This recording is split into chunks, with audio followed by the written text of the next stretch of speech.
መሰረቶቿ በተቀደሱ ተራሮች ናቸው። ከያዕቆብ ድንኳኖች ይልቅ እግዚአብሔር የጽዮንን ደጆች ይወዳቸዋል።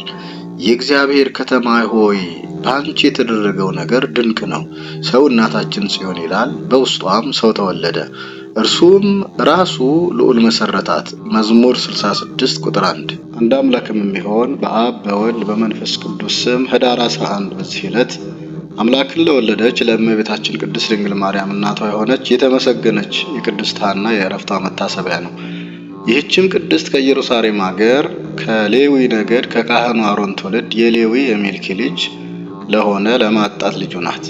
ለማጣትም 3 ሴቶች ልጆች አሉት። የታላቂቱም ስም ማርያም ናት፣ ሁለተኛዋም ስሟ ሶፊያ፣ ሶስተኛይቱ ሐና ናት። ታላቂቱ ማርያምም ለባል ተደራ አዋላጅ የሆነች ሰሎሜን ወለደቻት። እሷም መድኃኒታችንን ከወለደችበት ጊዜ ጀምሮ በስደቷ ወራት ከአረጋዊ ዮሴፍ ጋር እመቤታችን ቅድስት ድንግል ማርያምን ታገለግላት ነበረ። ሶፊያም ለባል ተደራ ለመጥምቁ ዮሐንስ እናቱ የሆነች ቅድስት ኤልሳቤጥን ወለደቻት።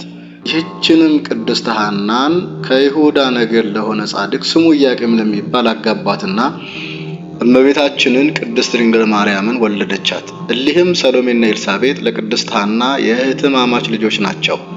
የዚህችንም የቅድስት ሐናን በስውር የምትሰራውን ገድሏንና ትሩፋቷን እንዳናስታውሰው አናውቀውም፣ ግን ከሴቶች ሁሉ እንደምትበልጥና እንደምትከብር እናውቃለን እንረዳለን። እርሷ አምላክን በስጋ ለወለደችው ወላጇ ትሆን ዘንድ የተገባት ሆናለችና ከሴቶች ሁሉ የሚበልጥና የሚበዛ ትሩፋትና ተጋድሎ ባይኖራት ይህ ታላቅ ጸጋ ባልተገባት ነበር። ይህም ጻድቅት ሐና መካን በመሆኗ ልጅን ይሰጣት ዘንድ ወደ እግዚአብሔር ዘወትር በጸሎት ማልድ ነበረ።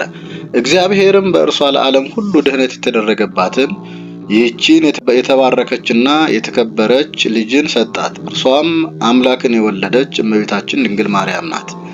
ስለዚህም ይህን ታላቅ ጸጋ ስለሰጣት የበዓሏን መታሰቢያ በደስታ ልናከብር ይገባናል።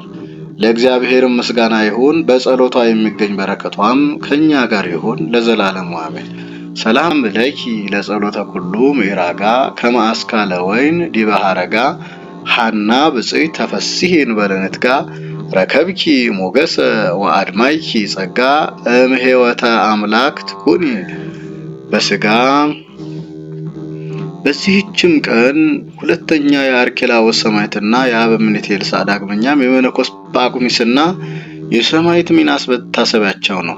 በረከታቸውም ከኛ ጋር ትኖር ለዘላለሙ አሜን። ሰላም ለአርኬላዎስ ሰማዕት ወኤልሳ አበምኔት ወምስሌክሙ ጳቁሚስ ህቡረ ስርዓት ጸልዩ በእንቲአየ ክቡራን ኖሎት እስመ እመንሱት ያድህን ጸሎት ዛቅረብኩ ማህሌታ ዘኪራ ኢላፍም እንደተጸምዱ ከዘልፈ ለላነብ ተወከፍ ሰል እንዴት የመጽሐፍ ተረሰከ ጊዮ ጸርቀ መብለት ኮፈ እምላቡ ኡላን ዘተርፈ ነቢያት ቅዱሳን ሐዋርያን ሰባኪያን ሰማዕታት ጻድቃን ወመላእክት ጉሃን ደናግል አዲ ወመነኮሳት ሄራን ባርኩ ጉባኤ ዛቲ መካን እስከ አረጋዊ ልሂቅ ወንዑስ ሕፃን ለዘ ጻሐፎ በክርታስ ወለዛ ጻፎን ዘይደርስ ለዛ አንበቦ ለዘ ተርጎሞ በልሳን ሐዲስ ወለዘ ሰማ ቃሎ በእዝነ መንፈስ በጸሎተ እሙ ማርያም አራቂተ ሁሉ እምባይስ ወራይ መሐረነ ኢየሱስ ክርስቶስ